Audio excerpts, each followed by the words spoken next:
Hello everyone and welcome back to another tutorial for the Pixel Gun 3D game. In this video, I'm going to show you how you can get gems to upgrade and buy various different items. So let's get started right away. First of all, open up the Pixel Gun 3D game on your device. And once you are inside the main menu, in order to buy any items, tap on the store option at the left side. Now from this page, swipe right until you get into the gems menu.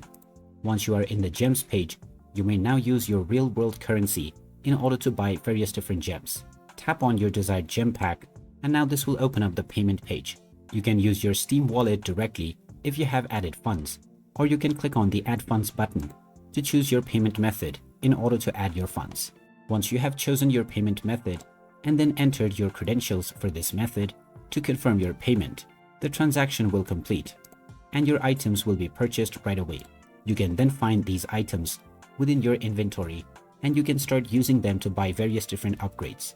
And there you have it. That is how easy it is to purchase gems on the Pixel Gun 3D game. If you find this video helpful, don't forget to hit that like button and subscribe to our channel for more useful tips and tutorials. Thanks for watching, and I will see you again in the next one.